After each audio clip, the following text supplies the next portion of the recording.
আমি ঘুমের মধ্যে আজে বাজে স্বপ্ন দেখি, আর স্বপ্নে কারোর মৃত্যু দেখলে কি খারাপ কিছু হয়? ঘুমের মধ্যে খারাপ স্বপ্ন, এটা আমরা অনেকেই দেখি। এখন প্রথম কথা হলো, ভালো স্বপ্ন কি আর খারাপ স্বপ্ন কি, এটা সংজ্ঞাটা কি, কোনটা ভালো কোনটা খারাপ বুঝবো কিভাবে?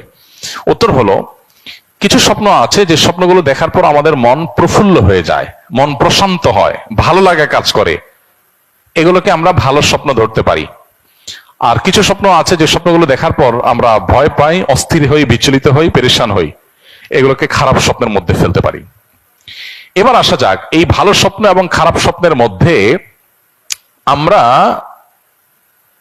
কোনটা হলে কি করব। উত্তর হলো, স্বপ্নের ব্যাপারে যদি আমি ভালো কিছু দেখে থাকি তাহলে সেটা গণহারে সাধারণত বলে বেড়ানো উচিত না, যদি সেটার সাথে জাতীয় কোনো স্বার্থ জড়িত থাকার মতো বিষয় না হয়, তাহলে সেক্ষেত্রে নিজের ব্যক্তিগত আপনার স্বপ্নের কথা বাইরে গণহারে বলা উচিত না। যারা স্বপ্নের ব্যাখ্যা জান এরকম ব্যক্তিদের কাছে শুধু পেশ করা যায়। দ্বিতীয়ত হলো, খারাপ স্বপ্ন যেটা পর আমি বিচলিত হয়েছি, এটা দেখার পরে প্রথমত যদি এমন হয় যে স্বপ্ন দেখেছি এটা দেখার পর আমার পেরেশানি লাগছে, আমি চিন্তাগ্রস্ত হয়ে যাচ্ছি, পেরেশান হয়ে যাচ্ছি, তাহলে এটা কখনো কখনো শয়তানের তরফ থেকে হয় মানুষকে পেরেশান করার জন্য। অহেতুক পেরেশানি, পরীক্ষা দিচ্ছি, দৌড়ে যাচ্ছি, বাস ছুটে যাচ্ছে, ইয়া ছুটে যাচ্ছে, এগুলো বেশিরভাগ শয়তানের তরফ থেকে মানুষকে হয়রানি করার জন্য, কষ্ট দেওয়ার জন্য। এগুলো থেকে আত্মরক্ষার উপায় কি? সকাল সন্ধ্যার আমল নিয়মিত করা। ঘুমের সময় অনেকগুলো মাসনুন আমল আছে যেটা আমরা জানি না। ঘুমের সময় যত মাসনুন আমল আছে এগুলো যদি সবগুলা কেউ করতে যায় মিনিমাম তার 30 থেকে 40 মিনিট সময় লাগবে মিনিমাম। সে সবগুলো আমল করতে চাইলে এই পরিমাণ কোরআনে বড় বড় সূরা তেলাওয়াত করার কথা আছে, অনেকগুলো আমল আছে, সেগুলো করে যদি শোন, ওযুর সাথে শোন, ইনশাআল্লাহ তাআলা হেফাজত করবেন।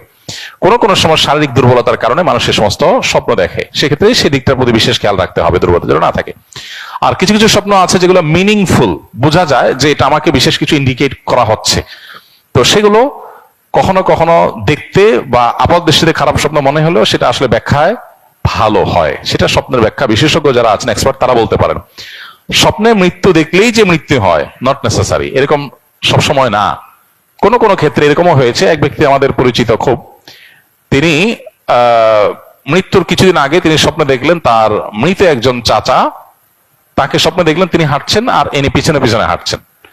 তো পিছনে পিছনে হাঁটছেন, এটা দেখার পর তিনি খুব বিচলিত হয়ে গেলেন, বললেন যে স্বপ্নটা আমার কাছে খুব মিনিংফুল মনে হচ্ছে, যে আমার মৃত চাচা, তাকে দেখলাম তিনি হাঁটছেন, কোনো কথাবার্তা নাই, এবং আমি পিছনে পিছনে যাচ্ছি, যেতে যেতে একটা সময় তিনি হারায় গেলেন, তাকে আর দেখলাম না, আমিও হারায় গেলাম। এর কিছুদিন পর দেখা গেল ওই লোকটা মারা গেছে, যিনি স্বপ্নটার কথা বলেছেন আমার কাছে, ওই লোকটা মারা গেছেন। তখন ওনার মৃত্যুর পরে বুঝে আসছে যে তিনি যে স্বপ্নটা দেখেছেন তার ব্যাখ্যা আসলে কি ছিল। তো এইভাবে অনেক স্বপ্ন আছে যে স্বপ্নগুলো মানুষকে অনেক কিছু ইন্ডিকেট করে। নবী করিম সাল্লাল্লাহু আলাইহি ওয়াসাল্লাম বলেছেন নবুয়ত বন্ধ হয়ে গেছে, কিন্তু ইমানদারদের মুবাশশিরাত, স্বপ্নের মাধ্যমে তাদেরকে বিভিন্ন বিষয় ইঙ্গিত করা, বিশেষ করে ভালো স্বপ্ন দেখার মাধ্যমে ভালো কিছু ইঙ্গিত করা, এটা কিয়ামত পর্যন্ত থাকবে এবং এটা নবুয়তের একটা অংশ। বিদায় স্বপ্নকে একেবারে উড়াই দেওয়ার মতো বিষয় না। তবে হ্যাঁ, স্বপ্নের কিছু কিছু আছে যেগুলো শয়তান দেখা, যেগুলো পেরেশানির কারণে, শারীরিক দুর্বলতার কারণে হয়, সেটা আছে।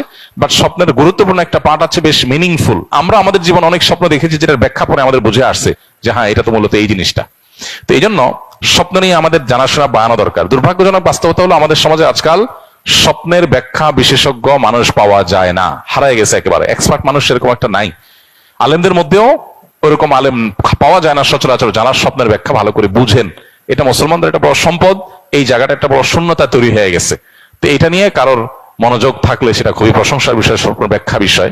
তবে সেটা অবশ্যই বেশ পাণ্ডিত্যের ব্যাপার এবং জানাশোনার মতো বিষয়।